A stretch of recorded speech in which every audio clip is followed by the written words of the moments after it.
Hello friends, greetings of the day.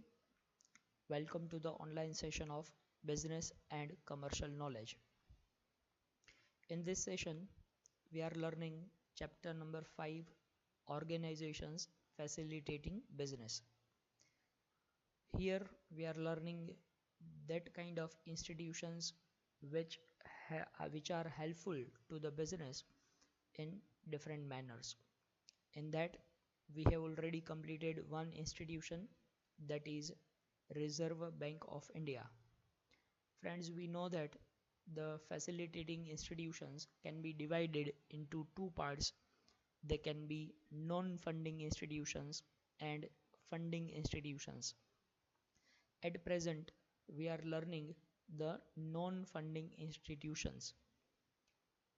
In that, another institution is Securities and Exchange Board of India, that is SEBI. Securities and Exchange Board of India works as a non-funding institution that is helpful to the business. The SEBI was established by Government of India on 12th April 1988. Do remember the date, 12th April 1988, and given the statutory powers in 1992 with SEBI Act passed in 1992. That means organization was established in 1988, but it started functioning in 1992 because the act was passed in 1992 in Parliament. So you know that in order to become an act, it has to be passed through the Parliament, and the SEBI Act was passed in Parliament in 1992. So SEBI got its powers in 1992. SEBI Act 1992 has come into force with effect from 30th January 1992. So SEBI Act came into force on 30th January 1992. So do remember this date also. SEBI is an authority to regulate and develop the Indian capital market and protect the interest of investors in the capital market. Now, what is the main role of SEBI? SEBI's main role is to control the capital market of India. That means issue of shares, debentures, bonds is controlled by capital market. Before SEBI was established, there was controller of capital issue. Once again, I am speaking the name. Before SEBI was established, there was controller of capital issue, and now this controller of capital issue has been cancelled and the powers are given by the government to SEBI. Controller of capital issue was cancelled and the powers of capital issue are given to SEBI, which this controller of capital issue was established according to the Capital Issue Control Act in 1947. But with the establishment of SEBI, this controller of capital issue has been removed and SEBI has got all the powers. SEBI has its headquarters at the business district of Bandra Kurla complex in Mumbai. Do remember the name of headquarters. Headquarters is in Mumbai in Bandra Kurla complex and has northern, eastern, southern and western regional offices. Its northern office is in New Delhi, eastern office is in Kolkata, southern office is in Chennai and western region office is in Ahmedabad.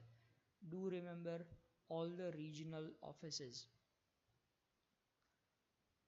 Controller of capital issue, as I said before, it was established by an act called Capital Issue Control Act in 1947.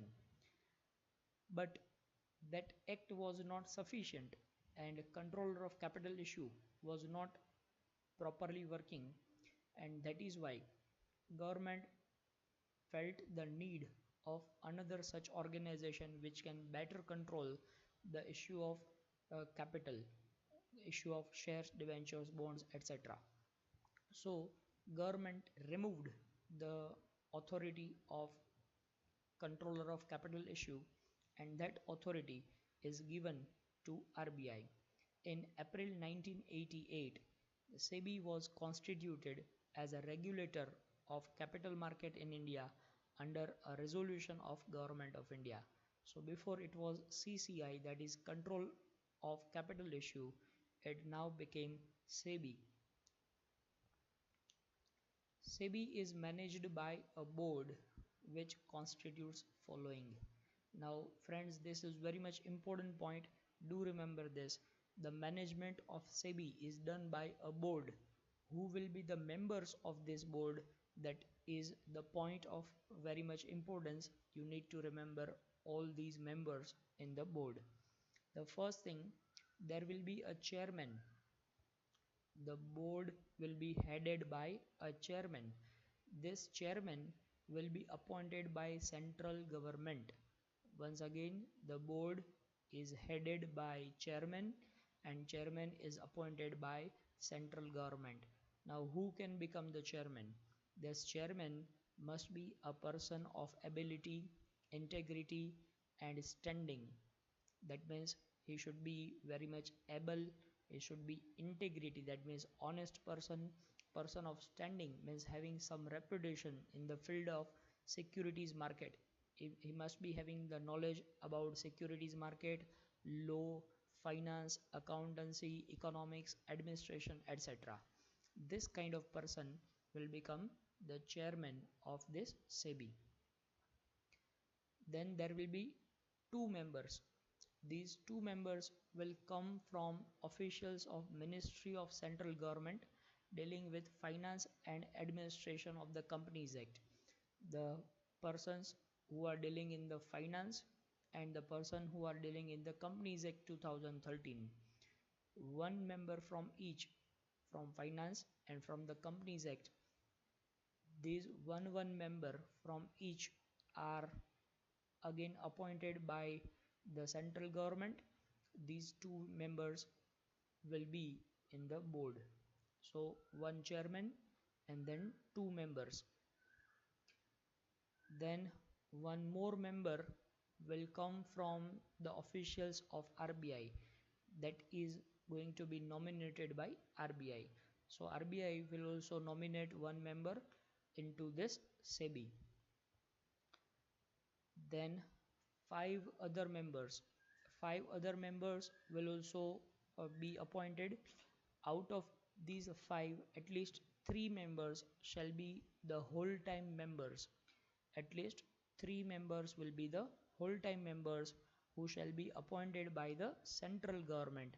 These five members will also be appointed by the central government, and these persons should be of ability, integrity and standing in the field of securities market, law, finance, accountancy, economics, administration, etc. So these are the constitution of SEBI board. Once again, one chairman, then two members, total three. One more member from RBI, 3 plus 1, that is 4, and five more members, 4 plus 5, that is 9. The total board will become the members of 9 members board. Now functions and responsibilities of SEBI. The functions are explained in the preamble. Preamble is introduction of SEBI Act. The introduction of SEBI Act says that the SEBI has to protect the interest of investors. First function has to protect the interest of investors in securities and to promote and development of and to regulate the securities market. So another function, promotion of the securities market, development of the securities market, regulation of the securities market, and for matters connected therewith or incidental thereto, or any such matters that are connected with the promotion, development, and regulation of securities market, or any matter that incidental thereto. Incidental, that means arising from, any matter arising from such matters will be handled by this SEBI. It means that it has to protect the investors, it has to promote the securities market, develop the security market, regulate the securities market, and any matter that are related to or that are arising out of it will be handled by SEBI. SEBI has to be responsive to the needs of three groups. It means that SEBI has to protect the interest of three kind of people. It has to protect the interest of issuer of the securities, the investors, and the market intermediaries. Market intermediaries means the agents and brokers who are dealing in the stock market. So interest of issuers, interest of investors, and interest of market intermediaries will be protected by SEBI. SEBI has three functions rolled into one body. That means SEBI is one organization, but this one organization will perform three kind of functions. First, it is quasi-legislative. Quasi-legislative means it is semi-legislative. It is not fully legislative body. Now, legislative means the body which prepares the law, which prepares the law is considered as a legislative body. So SEBI is not fully legislative. Its function is not only to prepare the law, but it prepares certain kind of laws. That's why it is known as quasi-legislative. So SEBI is quasi-legislative. It drafts several regulations in its legislative capacity. It drafts rules and regulations related to securities market. It is quasi-judicial. Judicial means the organization that uh, prepares the rules or that passes the orders, that is considered as a judicial authority. Say for example, judges, magistrates, courts are considered as judicial authorities. These are such kind of authorities, they try to implement or interpret the rules and regulations prepared by legislative body. So legislative body has to prepare the laws, whereas judicial body has to interpret or implement these laws. So SEBI is quasi-judicial. It is not fully judicial, it is semi-judicial, and it passes the rules and orders in its judicial capacity. Then comes executive. Executive, it is not fully executive body, it is quasi-executive. Now when we talk about executive authority has to perform the function of execution of the orders which are passed by judicial authority. We can say the police are the executive authority because they implement or enforce the actions. That enforcement is done by this executive authority. So SEBI is not fully executive, it is quasi-executive. SEBI conducts investigations, enforcement actions in its executive function. So three kind of functions: prepares the law, interprets the law, and executes the law. Three functions are done by SEBI. There is an appeal process to create accountability. That means when SEBI has given certain kind of judgment, but the person or the party is not satisfied with that judgment, it can make an appeal. How can appeal be made? Now this appeal will be made to an appellate tribunal. Tribunal means a small court for a specific purpose. That small court for a specific purpose is considered as a tribunal. Here, the SEBI'S tribunal is specifically for the claims related to securities and exchange only. So that is a small tribunal. If any person has not satisfaction with the judgment given by SEBI, that can appeal in Securities and Appellate Tribunal. Now, Securities and Appellate Tribunal is a three-member tribunal. The head of this three-member tribunal is Mr. Justice J.P. Devdar. Justice J.P. Devdar was the former judge of Bombay High Court. Now he is the head of this appellate tribunal. So the first appeal lies with appellate tribunal. First appeal, that means if any person is dissatisfied, he can first appeal into this securities appellate tribunal. But if the judgment given by this appellate tribunal is also not satisfactory, then in that case the person can go to the Supreme Court, and it can again make a claim into the Supreme Court also. So the second appeal lies to the Supreme Court. It means that first you can go to the appellate tribunal. If the judgment given by the appellate tribunal is also not satisfactory, secondly you can go to the Supreme Court, and the judgment given by the Supreme Court is the ultimate authority, and any person will have to be bound to that judgment. Now, powers of SEBI. SEBI has the power to approve by laws of stock exchanges. That means rules and regulations related to stock exchanges will be approved by SEBI.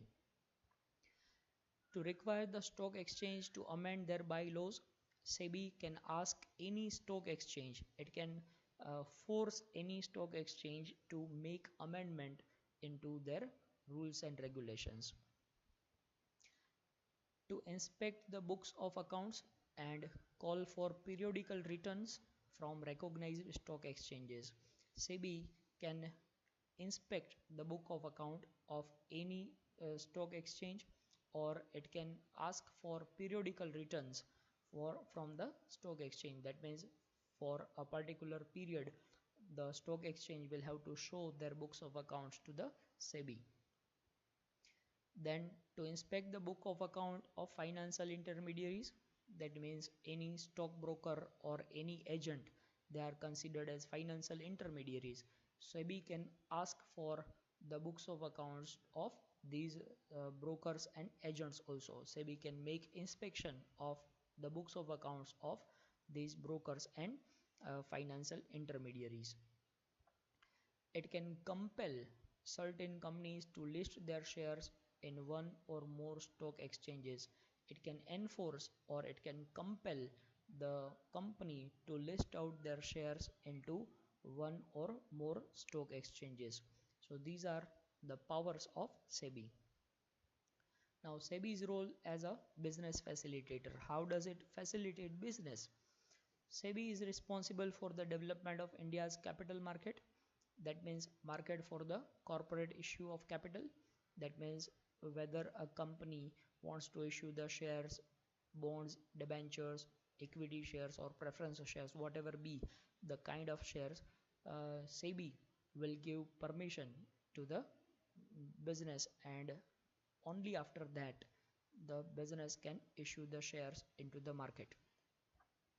It also oversees the subsequent trading of their shares on the floor of stock exchange. Once the shares are issued, they are listed on the stock exchange, and after that subsequently they are traded on the stock exchange. So SEBI will oversee the trading also on the stock market. It even facilitates overseas entities desirous to participate in Indian capital market. Overseas entities, that means foreign companies or foreign firms. If the foreign firms want to participate in Indian stock market, they need to get a permission from SEBI, and um, after getting permission from SEBI, they can participate in the Indian stock market. SEBI's role in a business facilitation. Another role is it coordinates with the market developers and regulators abroad.